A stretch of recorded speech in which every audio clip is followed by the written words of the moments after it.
ಭೂಮಿದೊಳಗಿಂದ ಕರಿ ಕಲ್ಲು ತೆಗೆದ ಮೂರ್ತಿಕಾರರು ಅದನ್ನು ಕಟ್ಟದ ತಮ್ಮ ಉಪಕರಣದಿಂದ ಅದರದ ಅನಾವಶ್ಯಕ ಭಾಗ ತೆಗೆದು ಬಿಟ್ಟ ಅದರೊಳಗಿಂದ ಸುಂದರವಾಗಿ ಜನಬಿಂಬ ಸುಂದರವಾಗಿ ಪ್ರತಿಮಾ ನಿರ್ಮಾಣ ಮಾಡ್ತಾ ಇದ್ದಾರು, ಅದರ ಆವಿಷ್ಕೃತಿ ಮಾಡ್ತಾ ಇದ್ದರು ಅಲ್ವಾ.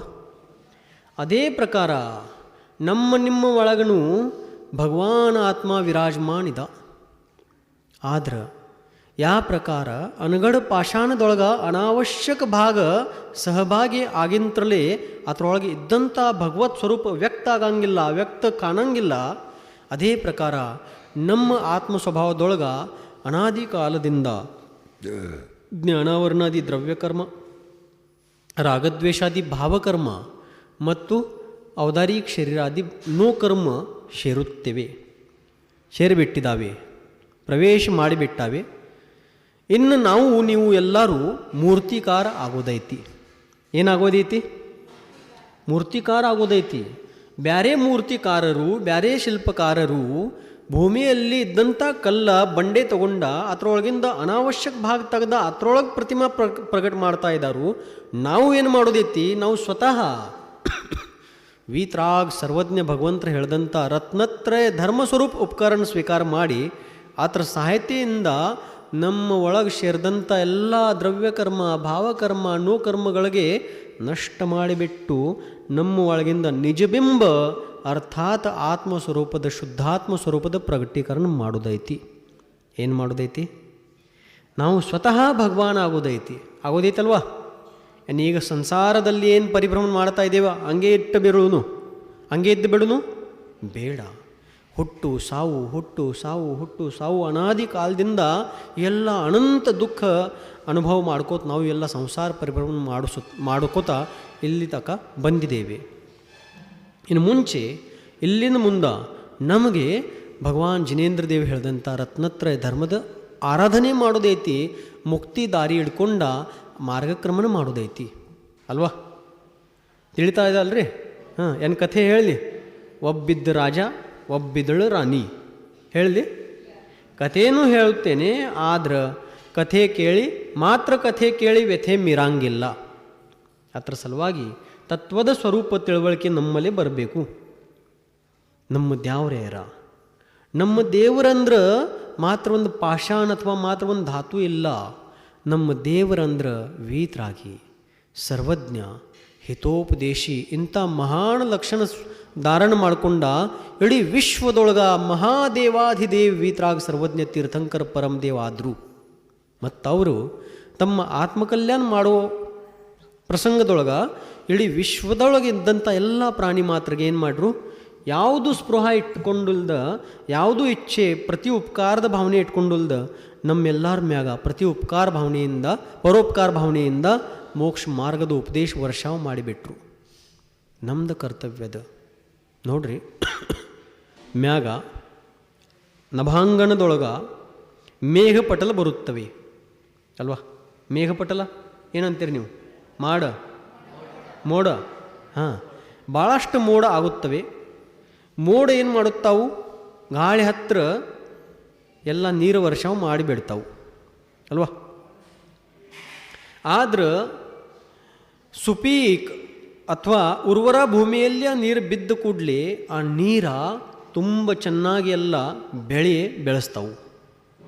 ಆದ್ರೆ ಅವ ನೀರ ಬಂಡೆ ಮ್ಯಾಗ, ಗುಡ್ಡ ಮ್ಯಾಗ, ಪಾಷಾಣ ಮ್ಯಾಗ ಬಿದ್ದರೆ ಏನೂ ಉಪಯೋಗ ಆಗಂಗಿಲ್ಲ. ಕೊಪ್ಪೆ ಮಾಸ ನಿರ್ಮಾಣ ಆಗುತ್ತದೆ. ಕೊಪ್ಪೆ ಮಾಸ ಸೈವಾಲ್ ಕೊಪ್ಪೆ ಮಾಸ ನಿರ್ಮಾಣ ಆಗುತ್ತದೆ. ಆದ್ರೆ ಅದರಿಂದ ಜನರಿಗೆ ಏನೂ ಉಪಯೋಗ ಆಗಂಗಿಲ್ಲ. ಒಂದು ಉರ್ವರ ಭೂಮಿಯಲ್ಲಿ ಬಿದ್ದಂಥ ನೀರನ್ನು ಮೋಡದಿಂದ ಬಿದ್ದದಾವೆ ಮತ್ತು ಬಂಡೆ ಮ್ಯಾಗ, ಗುಡ್ಡದ ಮ್ಯಾಗ, ಪಾಷಾಣ ಮ್ಯಾಗ ಬಿದ್ದಿನ ನೀರನ್ನು ಅಲ್ಲಿಂದ ಬಿದ್ದಿದ್ದಾವೆ. ಆದ್ರೆ ಯೋಗ್ಯತೆ, ಭೂಮಿಯಲ್ಲಿ ಯೋಗ್ಯತೆ ಆದ ಬೆಳೆ ಬೆಳೆಸಬೇಕು. ಅದೇ ಪ್ರಕಾರ ಭಗವಾನ್ ವೀತರಾಗ ದೇವರ ಎಲ್ಲ ಪ್ರಾಣಿ ಮಾತ್ರಗಳಿಗೆ ಏನು ಹೇಳ್ಯಾರು ನೋಡ್ರಪ್ಪ, ಅನಾದಿ ಕಾಲದಿಂದ ನೀವು ಎಲ್ಲರೂ ನಿಮ್ಮ ಅಪರಾಧದಿಂದ, ಏನು ಅಪರಾಧ? ಏನು ತೊಡಗು ಮಾಡಿದ್ದೇವೆ? ಇಲ್ಲ. ಮತ್ತೇರ್ದ ಹಿಂಸೆ ಮಾಡಿದ್ದೇವೆ? ಇಲ್ಲ. ಏತರದ ಅಪರಾಧ? ತುಡುಗ ಮಾಡುವುದ, ಹಿಂಸಾ, ಅಸತ್ಯ, ಚೌರ್ಯ, ಅಬ್ರಹ್ಮ ಮತ್ತು ಪರಿಗ್ರಹ ಇತ್ಯಾದಿ ಪಾಪ ಎಲ್ಲ ಇಡೀ ವಿಶ್ವದೊಳಗೆ ನಡೆದಿದ್ದಾವೆ. ಆದ್ರೆ ಆಚಾರ್ಯ ಜಿನೇಂದ್ರ ದೇವ್ ಮತ್ತು ಆಚಾರ್ಯ ದೇವರು ಹೇಳ್ತಾರು ಕಿ ಅಧ್ಯಾತ್ಮ ಕ್ಷೇತ್ರದೊಳಗೆ ಮುಖ್ಯ ಪಾಪ ಅಂದ್ರೆ ಮಿಥ್ಯಾತ್ವ. ಮುಖ್ಯ ಪಾಪ ಯಾವುದು? ವಿಪರೀತ ಮಾನ್ಯತೆ. ಅಗಲಕಾಯಿ ತುಂಬ ಬೆಲ್ಸದ ಅದ, ಅಗಲಕಾಯಿ ತುಂಬ ಬೆಲ್ಸದ, ಇದು ಸರಿ ಅದ? ಇಲ್ಲ. ಅಗಲಕಾಯಿ ತುಂಬ ಕೈ ಅದ. ಓಕೆ, ಯಾವ ವಸ್ತು ಸ್ವರೂಪ ಯಾವ ಪ್ರಕಾರ ಅದ ಪ್ರಕಾರ ಅದ್ರ ಬದ್ದಲ ಮಾನ್ಯತಾ ಮಾಡಬೇಕು, ತಿಳುವಳಿಕೆ ಇಡಬೇಕು ಮತ್ತು ದೃಢವಾಗಿ ಶ್ರದ್ಧೆ ಮಾಡಬೇಕು. ವಿಪರೀತ ಮಾನ್ಯತೆಯಿಂದ, ವಿಪರೀತ ತಿಳುವಳಿಕೆಯಿಂದ ನಾವು ಅನಾದಿ ಕಾಲದಿಂದ ಈ ಸಂಸಾರದೊಳಗೆ ಪರಿಭ್ರಮಣ ಮಾಡುತ್ತೇವೆ. ಇನ್ನು ನಮಗೆ ಅಂಥ ಎಲ್ಲ ಮಿಥ್ಯಾತ್ವ ಬಿಟ್ಟುಕೊಟ್ಟು, ಅಂಥ ಎಲ್ಲ ಅಜ್ಞಾನ ಭಾವ ಬಿಟ್ಟುಕೊಟ್ಟು, ಅಂಥ ಎಲ್ಲ ಅಸಂಯಮ ಭಾವ ಬಿಟ್ಟುಕೊಟ್ಟು ರತ್ನತ್ರಯದ ರತ್ನದೀಪ ಪ್ರಜ್ವಲನೆ ಮಾಡೋದೈತಿ. ಯಾವ ಕಾರ್ಯಕ್ರಮದೊಳಗೆ ನೀವು ನೋಡಿರಬೇಕು, ಮಂಗಲಾಚರಣ ದೀಪ ಪ್ರಜ್ವಲನ ಅಲ್ವಾ? ದೀಪ ಪ್ರಜ್ವಲನ ಯಾತ್ರ ಸಲುವಾಗಿ ಅದೊಂದು ರಿಪ್ರೆಸೆಂಟೇಟಿವ್, ಪ್ರತಿನಿಧಿ. ಯಾತ್ರದ ಯಾವ ಪ್ರಕಾರ ದೀಪ ಪ್ರಜ್ವಲನೆ ಮಾಡಿದ ಮ್ಯಾಗ ಅಲ್ಲಿದ ಅಂಧಕಾರ ದೂರ ಆಗುತ್ತದೆ, ಮೀರುತ್ತದೆ. ಅದೇ ಪ್ರಕಾರ ವಾಸ್ತವಿಕ ಹೊರಗಿಂದ ದೀಪ, ಹೊರಗಿಂದ ಅಲ್ಪ ಮಾತ್ರ ಅಂಧಕಾರ ನಷ್ಟ ಮಾಡುತ್ತದೆ. ಆದ್ರೆ ಜಿನವಾಣಿ ದೀಪ ಅಂತರಂಗದೊಳಗೆ ಇದ್ದಂಥ ಎಲ್ಲ ಅನಾದಿ ಕಾಲಿನ ಅಜ್ಞಾನದ ನಾಶ ಮಾಡುತ್ತದೆ. ಆ ಸಲುವಾಗಿ, ಆ ಪರವಾಗಿ ನಾವು ನೀವು ಎಲ್ಲರೂ ಸ್ವಾಧ್ಯಾಯ ಮಾಡಬೇಕು. ಏನು ಮಾಡಬೇಕು? ಒಂದು 10 ನಿಮಿಷ. ಎಷ್ಟು ನಿಮಿಷ? 10 ನಿಮಿಷ. ಯಾಕೆ ಆಗವಾತು? ಸ್ವಲ್ಪ ಜಿನವಾನಿ ಅಧ್ಯಯನ ಮಾಡಬೇಕು, ಜಿನವಾನಿ ಆರಾಧನೆ ಮಾಡಬೇಕು. ನೋಡ್ರಿ, ಇಲ್ಲಿ ಎಷ್ಟಕ್ಕೆ ಹೆಣ್ಮಕ್ಕಳು, ಚಿಕ್ಕ ಹೆಣ್ಮಕ್ಕಳು ಇಲ್ಲಿ ಗುರುಕುಲದಲ್ಲಿ ಕಲಿತಾ ಇದ್ದಾರು ಅಲ್ವಾ? ನಾವು ನೀವು ಎಲ್ಲರೂ ನಮ್ಮ ಮಹಾನ್ ಆದಂಥ ಪೂರ್ವಾಚಾರ್ಯರ ಏನು ಪ್ರಥಮಾನ್ಯೋಗ ಗ್ರಂಥಗಳ ವರದಿ ಹೋಗ್ಯಾರು, ಶ್ರೇಣಿಕ್ ಪುರಾಣ, ಕೋಟಿಭಟ್ ಶ್ರೀಪಾಲ್ ಪುರಾಣ, ವರಾಂಗ್ ಚರಿತ್ರ, ಹರಿವಂಶ ಪುರಾಣ, ಉತ್ತರ ಪುರಾಣ, ಆದಿಪುರಾಣ, ಪದ್ಮಪುರಾಣ ಇತ್ಯಾದಿ ಮಹಾನ್ ಗ್ರಂಥರತ್ನಗಳು. ಆ ಗ್ರಂಥಗಳಲ್ಲಿ ಮಹಾನ್ ಮಹಾಪುರುಷರ ಮತ್ತು ಮಹಾಸತಿಯವರ ಜೀವನ ಚರಿತ್ರ ಪ್ರಥಮಾನ್ಯೋಗದೊಳಗೆ. ಅಂಥ ಗ್ರಂಥದ ಸ್ವಾಧ್ಯಾಯ ಮಾಡ್ರೆ ನಮಗೂ ಪ್ರೇರಣೆ ಪ್ರಾಪ್ತ ಆಗುತ್ತದೆ. ಏನತ್ತ? ಅಂಥ ಮಹಾಪುರುಷರ ಮಹಾಸತಿಯವರ ಜೀವನದಲ್ಲಿ ಇಂಥ ದೊಡ್ಡ ಪುಣ್ಯ ಉದಯದಿಂದ ರಾಜಸತ್ತ ಪ್ರಾಪ್ತ ಆದ್ರೂ ಅವರಿಗೆ ವನವಾಸ ಪ್ರಾಪ್ತ ಆಗುತ್ತದೆ. ವನವಾಸನೂ ಅವ್ರ ಜೀವನದಲ್ಲಿ ಬರುತ್ತದೆ. ನೋಡ್ರಿ, ಚೇಲ್ನಾ ರಾಣಿ ಎಷ್ಟು ಕಷ್ಟಪಟ್ಟಂತೆ ಜೀವನ ಅವ್ರದ. ಮೈನಾ ಸುಂದರಿ ಎಷ್ಟು ದುಃಖ ಅವರ ಜೀವನದಲ್ಲಿ ಪ್ರಾಪ್ತ ಆಯಿತು, ಆದ್ರೂ ಧೈರ್ಯ ಬಿಡಲಿಲ್ಲ. ಈಗ ಭಾಳಷ್ಟು ಶಿಕ್ಷಣ ತಗೋತಾ ಇದ್ದಾರು. ಶಿಕ್ಷಣ ತಗೊಳ್ಳೋ ವಿರೋಧದಾಗ ನಾವು ಇಲ್ಲ, ಶಿಕ್ಷಣ ತಗೋಬೇಕು. ಯಾಕಂದರೆ ಶಿಕ್ಷಣದಿಂದ, ಸಾಕ್ಷರತೆಯಿಂದ ನಾವು ವಿಶ್ವದೊಳಗೆ ಏನು ಒಳ್ಳೆಯ ಕೆಲಸ ಮಾಡಬಹುದು. ಆದ್ರೆ ಆ ಶಿಕ್ಷಣ ಜೊತೆ, ಲೌಕಿಕ ಶಿಕ್ಷಣ ಜೊತೆ ಆಧ್ಯಾತ್ಮಿಕ ಶಿಕ್ಷಣನೂ ಬೇಕೇ ಬೇಕು. ಯಾಕ? ಈಗ ನೀವು ಎಲ್ಲರೂ ನೋಡ್ತಾ ಇದ್ದೀರಿ, ಮೆಟ್ರೋ ಸಿಟಿಯಲ್ಲಿ ಮೆಂಗ್ಳೂರ, ಹುಬ್ಬಳ್ಳಿ, ಧಾರವಾಡ, ಬೆಳಗಾವ, ಪುಣೆ, ಮುಂಬೈ, ದಿಲ್ಲಿ ಇತ್ಯಾದಿ ಮೆಟ್ರೋ ಸಿಟಿಯಲ್ಲಿ, ಮಹಾನಗರದಲ್ಲಿ ಮದುವೆ ಆಗಿ 2-3 ತಿಂಗಳದೊಳಗೆ ತುರಂತ್ ಡಿವೋರ್ಸ್ ಅಲ್ವಾ? ಯಾಕ? ಇಬ್ಬರು ಮಂದಿ ಭಾಳ ಕಲ್ತ್ಯಾರು, ಗಂಡ ಹೆಂಡತಿ ಭಾಳ ಕಲ್ತ್ಯಾರು. ಲೌಕಿಕ ಶಿಕ್ಷಣ ಅವರ ಜೊತೆ, ಅವರ ಸಮೀಪ, ಅವರ ಹತ್ರ, ಅವ್ರ ಒಳಗೆ ಭಾಳ ಅದ. ಆದ್ರೆ ಆಧ್ಯಾತ್ಮಿಕ ಶಿಕ್ಷಣ, ಧಾರ್ಮಿಕ ಶಿಕ್ಷಣ ಇಲ್ಲ. ಅದಕ್ಕೆ ಮಹಾಪುರುಷರ, ಮಹಾಸತಿಯವ್ರ ಜೀವನ ಚರಿತ್ರ ಗೊತ್ತಿಲ್ಲ. ಅದಕ್ಕೆ ಅವ್ರ ಜೀವನದೊಳಗೆ ಯಾರೂ ಪ್ರೇರಣಾ ಸ್ತಂಭಿಲ್ಲ. ಮೈನಾ ಸುಂದರಿ ಎಷ್ಟು ಕಷ್ಟ ಅವ್ರ ಜೀವನದಲ್ಲಿ. ಕುಷ್ಠರೋಗಿ ಆದಂಥ ಶ್ರೀಪಾಲ್ ರಾಜ, ಅವರು 700 ಮಿತ್ರಸ್, ಅವರೆಲ್ಲರಿಗೂ ಅವ್ರು ಯಾವಾಗೂ ಘೃಣ ಮಾಡಿಲ್ಲ ಮತ್ತು ತಮ್ಮ ಗಂಡನ ಜೊತೆ ಹೆಂಗೆ ಪತಿವ್ರತ ಆಗಿ ಅವರು ಮಹಾಸತಿ ಅವರು ಇರ್ತಿದ್ರು ಆ ಥರದ್ದು ಒಂದು ಮಹಾನ್ ಆದರ್ಶ ಮೈನಾ ಸುಂದರಿ. ಈಗ ಆ ಥರದ ಅಧ್ಯಯನ ಆಗಬೇಕು. ಈಗ ಇಲ್ಲಿ ಗುರುಕುಲದವ್ರ ಎಷ್ಟಕ್ಕೆ ಹೆಣ್ಮಕ್ಳು ಬಂದಾರು, ತಂಗದಿಯರು ಬಂದಾರು, ಆದ್ರೆ ಈ ವಯಸ್ಸಿನಲ್ಲಿ ಅಂಥ ಮಹಾನ್ ವ್ಯಕ್ತಿಯವ್ರದ್ದು ಜೀವನ ಚರಿತ್ರೆ ನಮ್ಮ ಮುಂದೆ ಬಂದ್ರೆ ನಮ್ಮ ಜೀವನದೊಳಗೆ ಅಂಥ ಯಾವಾಗ ಪ್ರಸಂಗ ಬರ್ತಾವು ಆವಾಗ ಧೈರ್ಯ ಮತ್ತು ಪ್ರೇರಣೆ ಸಿಗ್ತೈತಿ. ಅವರ ಜೀವನದಲ್ಲಿ ಇಂಥ ಪ್ರಸಂಗ ಬಂದ ಸಮಯದಲ್ಲಿ ಅವ್ರೇನು ಮಾಡಿದ್ರು, ನಾವು ಸ್ವಲ್ಪ ಏನರ ಅದಕ್ಕೆ ತ್ವರಿತ ಶೀಘ್ರ ಏನು ಮಾಡ್ತೇವೆ, ದಾರಿ ಬಿಡ್ತೇವೆ, ಮಾರ್ಗಭ್ರಷ್ಟ ಆಗುತ್ತೇವೆ, ಅಸ್ಥಿರ ಚಂಚಲ ಆಗ್ತೇವೆ. ಆ ಸಲುವಾಗಿ ದೊಡ್ಡ ಮಂದಿದ ಮಹಾ ಪುಣ್ಯಶಾಲಿ ಜೀವಗಳದ ಚರಿತ್ರೆ ಓದಬೇಕು. ಎಷ್ಟಕ್ಕೆ ಜನ ಅಂತಾರು, ಮಹಾರಾಜರು ನಾವು ಓದೋದು ಪ್ರಯತ್ನ ಮಾಡ್ತೇವೆ ಆದರೆ ನಮಗೆ ಅದರೊಳಗಿಂದ ಏನೂ ತಿಳಿಯಂಗಿಲ್ಲ. ಅಯ್ಯೋ ಅಯ್ಯೋದ ಪ್ರಸಂಗ ಭಾಳ ಬರುತ್ತದೆ. ಆದರೆ ನಾನು ಪ್ರತಿ ಸ್ಥಾನದಲ್ಲಿ ಯಾವಾಗ ಪ್ರಸಂಗ ಬಂದಾಗ ಹೇಳುತ್ತೇನೆ, ಯಾರ ಅಂತಾರ್ಕಿ ನಮಗೆ ತಿಳಿಯಂಗಿಲ್ಲ ಅವ್ರಿಗೆ ನಾ ಹೇಳುತ್ತೇನೆ, ನಮಗೆ ತಿಳಿಯಂಗಿಲ್ಲ ಎದ್ರ ತಿಳಿತೈತಲ್ವಾ, ನಮಗೆ ಏನೂ ತಿಳಿಯಂಗಿಲ್ಲ ಎದ್ರ ತಿಳಿತೈತಿ, ಅದು ತಿಳಿಯಂಗಿಲ್ಲ. ಹಾಂ, ನಮಗೂ ಏನು ತಿಳಿಯಂಗಿಲ್ಲ, ಇದು ತಿಳಿತ್ರನೂ ತಿಳುವಳಿಕೆ ಪ್ರಾರಂಭ ಆಗಿದೆ ಅಲ್ವಾ. ಆ ಸಲುವಾಗಿ ಪ್ರತಿ ದಿವಸ 10 ನಿಮಿಷ ಸ್ವಾಧ್ಯಾಯ ಮಾಡಿರಿ. ನೋಡ್ರಿ, ಈ ಕ್ಷೇತ್ರ ಮೂಡುಬಿದ್ರಿ, ಜೈನ್ ಕಾಶಿ, ಶ್ರವಣ ಬೆಳಗೊಳ, ಮಿನಿ ಸಮ್ಮೇತ್ ಶಿಖರ್ಜಿ, ಎಷ್ಟು ಪವಿತ್ರ ದರ್ಶನ, ಎಷ್ಟು ವಿಶುದ್ಧಿ, ಎಷ್ಟು ಆನಂದ. ಕಾರ್ಕಳ, ಮುಂದೆ ವರಂಗ, ಕುಂದಾದ್ರಿ ಬೆಟ್, ಕಲಿಕಾಲ ಸರ್ವಜ್ಞ ಆದಂಥ ಅವ್ರ ಮುಂದೆ ಆಗಿನವ್ರು ಎಲ್ಲ ಆಚಾರ್ಯರು ಕುಂದ ಆಚಾರ್ಯ ದೇವರಿಗೆ ಏನಂತಾರು, ಕಲಿಕಾಲ ಸರ್ವಜ್ಞ ಆಚಾರ್ಯ ಭಗವಾನ್ ಕುಂದ ದೇವ ಅವರು. ನೋಡ್ರಿ ಏನು ಉಪಮೆ ಕೊಡ್ತಾರು, ಕಲಿಕಾಲ ಅಂದರೆ ಇದು ಪಂಚಮ ಕಾಲ. ಈ ಕಾಲದೊಳಗೆ ಹುಟ್ಟಿಂತ ಯಾರೂ ಸರ್ವಜ್ಞ ಆಗಂಗಿಲ್ಲ, ಕೇವಲಿ ಆಗಂಗಿಲ್ಲ. ಆದರೆ ಈ ಕಾಲ ಅಪೇಕ್ಷೆಯಿಂದ ನೋಡ್ತಾರ, ಅವರ ಜ್ಞಾನ ಕಡೆ ನೋಡಿತ್ರ ಅವ್ರು ಈ ಕಾಲದೊಳಗೆ ಇದ್ದಂಥ ಸರ್ವಜ್ಞ ಸಮಾನ. ಇಂಥ ಆಚಾರ್ಯ ಕುಂದ ದೇವ್ರ ಇದ ಕ್ಷೇತ್ರದೊಳಗೆ ತಪಸ್ಸೆ ಮಾಡ್ರು, ಕುಂದಾದ್ರಿ ಬೆಟ್ಟ ಅಲ್ವಾ. ಇಂಥ ಕ್ಷೇತ್ರದೊಳಗೆ ನೀವು ನಿಂದಿರ್ತೀರಿ, ನೀವು ಭಾಳ ಪುಣ್ಯವಂತರ. ಆದರೆ ನಾವು ಏನು ಮಾಡ್ತೇವೆ, ನಮಗೆ ಪೂರ್ವ ಪುಣ್ಯ ಉದಯದಿಂದ ಏನು ಪ್ರಾಪ್ತ ಆಗೈತಿ ಅದ್ರ ಕಡೆ ನಮ್ದು ಧ್ಯಾನ ಹೋಗಂಗಿಲ್ಲ. ಅವ್ರಿಗೇನು ಸಿಕ್ಕೈತಿ, ಅವ್ರ ಕಡೆ ಎಷ್ಟೈತಿ ಅದ್ರ ಕಡೆ ನಮ್ದು ಧ್ಯಾನ.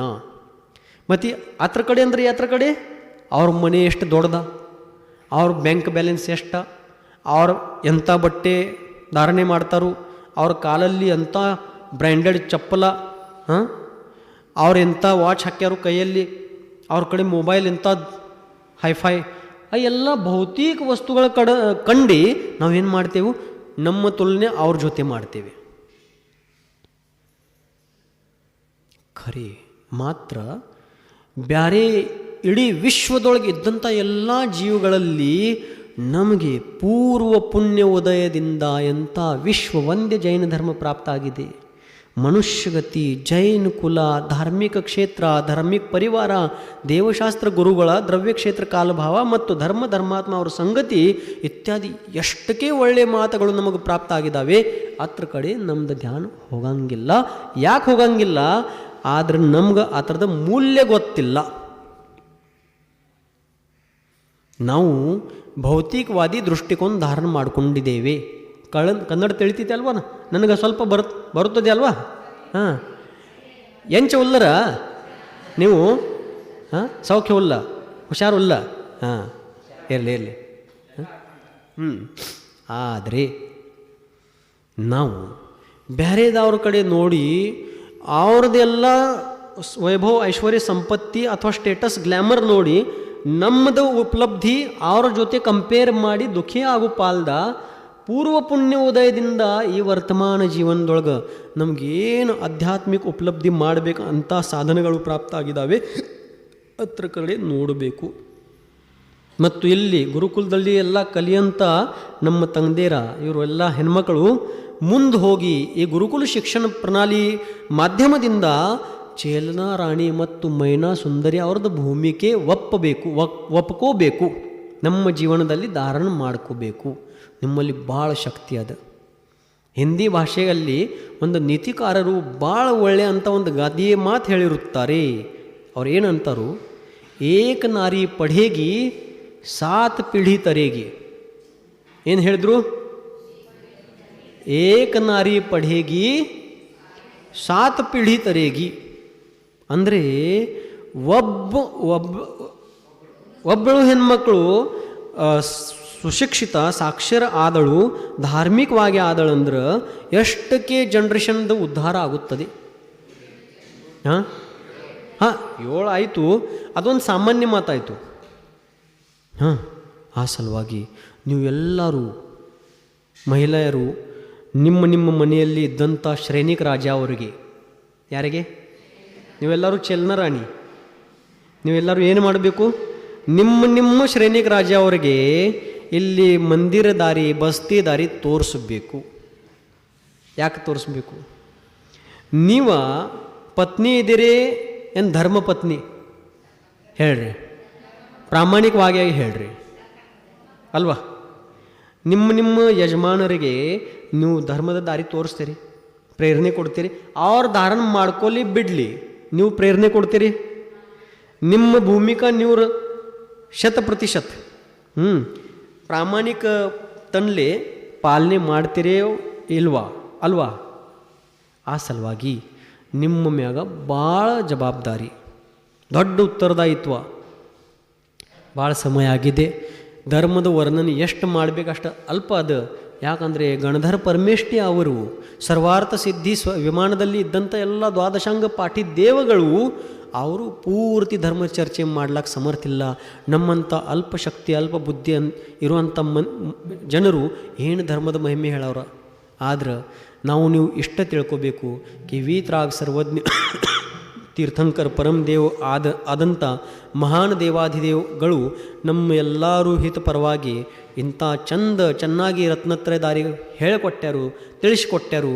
ನಾವೆಲ್ಲರೂ ಭಾವನೆ ಮಾಡಬೇಕು ಕಿ ಭಗವಂತ, ನೀವು ಯಾವ ಪ್ರಕಾರ ರತ್ನತ್ರಯ ದಾರಿ ಮ್ಯಾಗ ನಡೆದಾಡ್ಬಿಟ್ರಿ, ಆ ದಾರಿ ಮ್ಯಾಗ ಮಾರ್ಗಕ್ರಮನ ಮಾಡಿ ನೀವು ತಮ್ಮ ಸಾಧ್ಯ ಪ್ರಾಪ್ತ ಮಾಡ್ಕೊಂಡು ಬಿಟ್ರಿ. ಅದೇ ಪ್ರಕಾರ ವಿಶ್ವದೊಳಗೆ ಇದ್ದಂಥ ಎಲ್ಲ ಪ್ರಾಣಿಗಳಿಗೆ ನೀವು ಹೇಳಿದಂಥ ದಾರಿ ಪ್ರಾಪ್ತ ಆಗಲಿ. ಎಲ್ಲ ಜೀವಗಳು ಅನಾದಿ ಸಂಸಾರ ಪರ್ಯಾಯ ವಿಚ್ಛೇದ ಮಾಡಿಕೊಂಡ, ಸಾದಿ ಅನಂತ ಸಿದ್ಧ ಪರ್ಯಾಯ ಉಪಲಬ್ಧಿ ಮಾಡಿಕೊಂಡ ತಮ್ಮ ಅತೀಂದ್ರಿಯ ಅನಂತ ಆತ್ಮಸೌಖ್ಯಕ್ಕೆ ಪ್ರಾಪ್ತ ಮಾಡಬೇಕಂತ ಭಾವನೆ ಇಟ್ಕೋಬೇಕು. ಸಮಯ ಆಗಿದೆ. ಏನೋ ಭಾಳ ಎಷ್ಟು ಹೇಳ್ರೂ ಅಷ್ಟೇ. ಆದ್ರೆ ತಿಳುವಳಿಕೆ ಇದ್ದವ್ರಿಗೆ ಒಂದು ಅಕ್ಷರ ಹೇಳಿದ್ರೂ ಅವ್ರ ಕಲ್ಯಾಣ ಧಾರಣ ಮಾಡ್ಕೋತಾರು. ನೀವೆಲ್ಲರೂ ತಿಳುವಳಿಕೆ ಇದ್ದವ್ರು ಇದ್ದೀರಿ. ಆದ್ರೆ ನೀವು ಎಲ್ಲರೂ ಕೂಡಿ ಏನು ಮಾಡಬೇಕು? ನಮ್ಮ ಧರ್ಮ ಉಳಿಸಬೇಕು, ನಮ್ಮ ಧರ್ಮ ಬೆಳೆಸಬೇಕು.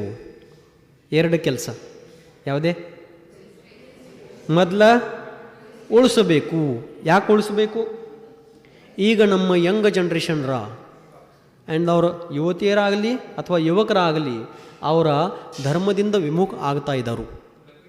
ತಮ್ಮ ಕರಿಯರ, ತಮ್ಮ ಜಾಬ, ತಮ್ಮ ಶಿಕ್ಷಣ, ತಮ್ಮ ಡಿಗ್ರಿ, ತಮ್ಮ ಸ್ಟೇಟಸ್, ಗ್ಲ್ಯಾಮರ್ ಇತ್ಯಾದಿದೊಳಗೆ ಅವರು ಎಲ್ಲ ತಲ್ಲೀನಾಗಿ ಹೋಗ್ಯಾರು.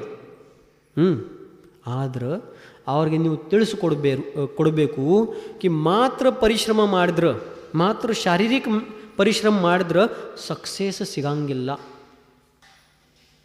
ಯಾಕ್ರಿ? ನೀವು ನೋಡಿರಬೇಕು, ರೈಲ್ವೆ ಸ್ಟೇಷನ್ ಮ್ಯಾಗ ಕೂಲಿ ಇರ್ತಾರೆ, ಕೂಲಿ ಅಲ್ವಾ? ಪ್ರವಾಸಿ ಇದ್ದಂಥ ಎಲ್ಲರದು ಸಾಮಾನ್ಯ ಎಬ್ಸು ಸಲುವಾಗಿ ಕೂಲಿ ಇರ್ತಾರೆ. ಭಾಳಷ್ಟು ಕೆಲಸ ಕಷ್ಟಪಟ್ಟಂತೆ ಜೀವನ ಬದುಕವ್ರು ಭಾಳಷ್ಟೆಲ್ಲ ಲೇಬರ್ಸ್ ಇರ್ತಾರೆ. ಎಷ್ಟು ಕಷ್ಟ ಮಾಡಿದ್ರೂ ಕಬ್ಬ ಕಡೆಯವರು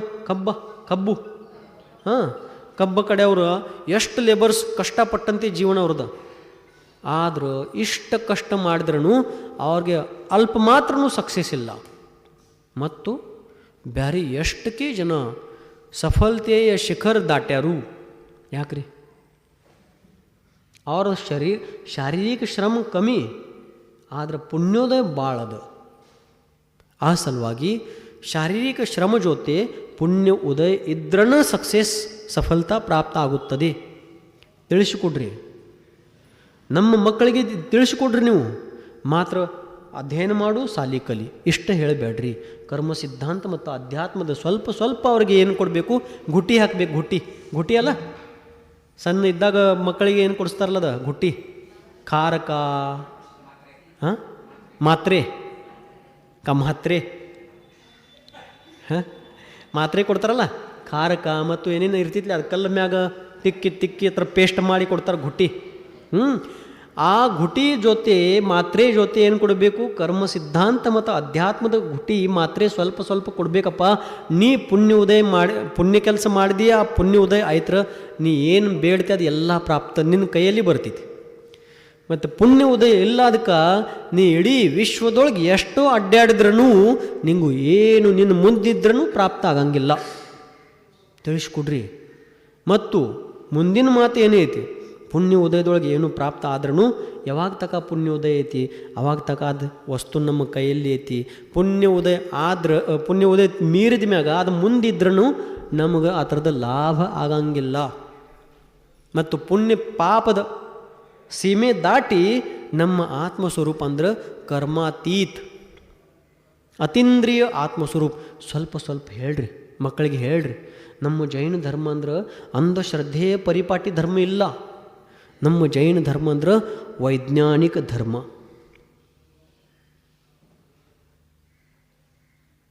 ನೀವು ರಾತ್ರಿ ಭೋಜನ ಮಾಡಂಗಿಲ್ಲ. ಯಾಕೆ ಮಾಡೋದಿಲ್ಲ ರೀ? ಮತ್ತೊಂದು 5 ನಿಮಿಷ ತಗೊಳ್ಳಿ. ಯಾಕೆ ರಾತ್ರಿ ಭೋಜನ ನಮ್ಮ ಸಮಾಜದೊಳಗೆ ಮಾಡಂಗಿಲ್ಲ, ನಮ್ಮ ಸಂಸ್ಕೃತಿಯಲ್ಲಿ ಮಾಡಂಗಿಲ್ಲ ಹೇಳ್ರಿ? ಯಾಕೆ ಮಾಡೋದಿರಂಗಿಲ್ಲ? ಒಂದು ಮಾತದ ಹಿಂಸೆ ಆಗ್ತೈತಿ. ಅದ ಹಿಂಸೆರ ಆಗತೈತಿ ರಾತ್ರಿ ಭೋಜನ ಮಾಡೋ ಪ್ರಸಂಗದೊಳಗೆ. ನೀವು ಸರಿ ಹೇಳಿದ್ರಿ, ಏನೂ ತಪ್ಪಿಲ್ಲ. ಆದ್ರೆ ಮಾತ್ರ ಹಿಂಸೆದ ಸಂಬಂಧ ಇಲ್ಲ. ಹಿಂಸೆ ಜೊತೆ ನಮ್ಮ ಆರೋಗ್ಯ ದೃಷ್ಟಿಯಿಂದನೂ ಅದು ಹಾನಿಕಾರಕ. ಅದು ಭಾಳಷ್ಟು ಅದ್ರದ್ದು ಕಾರಣ ಅದಾವು. ಓಕೆ, ಕಂದ ಮೂಲ ಯಾಕೆ ತಿನ್ನಬಾರ್ದ್ರಿ? ಬಟಾಟಿ, ಉಳ್ಳಾಗಡ್ಡಿ ಮತ್ತು ಬೆಳ್ಳುಳ್ಳಿ ಅಲ್ವಾ? ಹಾಂ, ಯಾಕೆ ತಿನ್ನಬಾರ್ದು ಹೇಳ್ರಿ?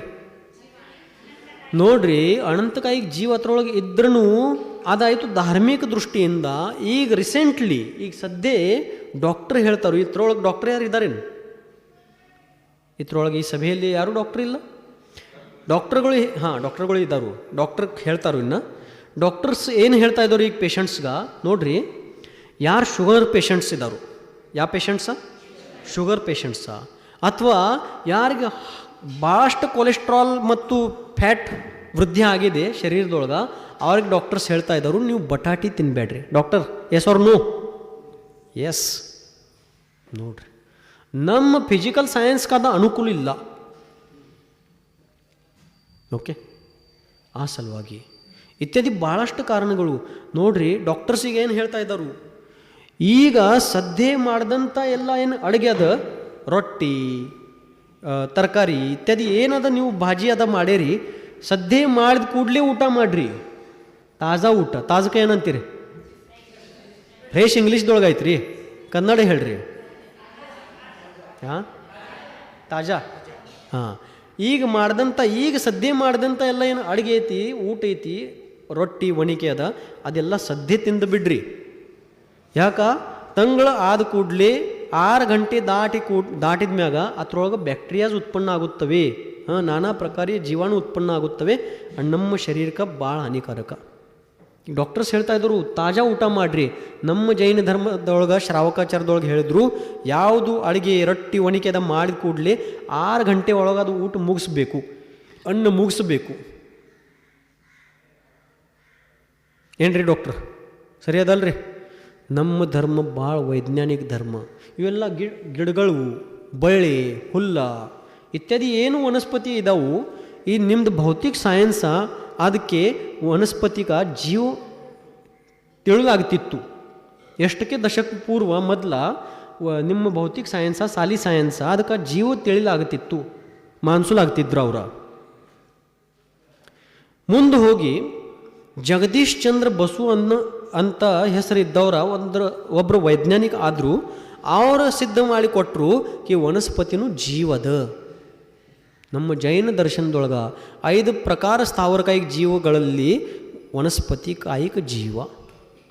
ಇಂಥ ಧರ್ಮದ ನಾವು ಎಲ್ಲ ಅನುಯಾಯಿ. ಏನೋ ಹೇಳುವಂಥ ಇದ್ರೊಳಗೆ ಭಾಳ ಎಲ್ಲ ಮಾತುಗಳು ಇದ್ದಾವೆ. ನಾವು ಏನು ಹೇಳೋರ ಅಲ್ಪ ಬುದ್ಧಿ ಅಲ್ಪ ಶಕ್ತಿಯವ್ರು ನಾವು. ಆದರೆ ಇಂಥ ಧರ್ಮದ ನಾವು ಎಲ್ಲ ಅನುಯಾಯಿ. ನಿಮ್ಮ ಮಕ್ಕಳಿಗೆ ತಿಳಿಸಿಕೊಡ್ರಿ. ಮತ್ತು ಮುಂದೆ ಇದು ವಿಜ್ಞಾನ ಎಷ್ಟು ಆವಿಷ್ಕಾರ ಮಾಡೋದೈತಿ, ಸೈನ್ಸ್ ಎಷ್ಟು ವಿಕಾಸ ಮಾಡೋದೈತಿ, ಅಷ್ಟು ಮಾತ್ರದಲ್ಲಿ ಜೈನ ಧರ್ಮದ ಅವಶ್ಯಕತೆ ಇಡೀ ವಿಶ್ವಗೆ ಏನಾಗೋದೈತಿ, ಅವಶ್ಯಕತೆ ಅನಿಸೋದೈತಿ. ಇಂಥ ಧರ್ಮದ ನಾವು ಎಲ್ಲ ವಂಶಜರ, ನಾವು ಎಲ್ಲರೂ ಭಾಗ್ಯವಂತರ. ನಮ್ಮ ಪುಣ್ಯದ ಮಹಾನ್ ಉದಯ, ಅದರಿಂದ ಎಲ್ಲ ಇಂಥ ಒಳ್ಳೆಯ ಮಾತುಗಳು ನಮಗೆ ಪ್ರಾಪ್ತ ಆಗಿದ್ದಾವೆ. ಅದರದ ಮಹಾತ್ಮೆ ತಿಳ್ಕೊಂಡ ನಾವು ನೀವು ಎಲ್ಲರೂ ನಮ್ಮ ಆತ್ಮಕಲ್ಯಾಣದಾರಿ ಪ್ರಶಸ್ತ ಮಾಡಬೇಕಂತ ಭಾವನೆ ಇಟ್ಕೊಂಡ ಇಲ್ಲೇ ನನ್ನ ಮಾತಿಗೆ ವಿರಾಮ ಕೊಡುತ್ತೇನೆ. ಗುರುವರ್ ಆಚಾರ್ಯ ಭಗವಾನ್ ಶ್ರೀ ಸನ್ಮತಿ ಸಾಗರ್ಜಿ ಮುನಿ ಮಹಾರಾಜ್ ಕಿ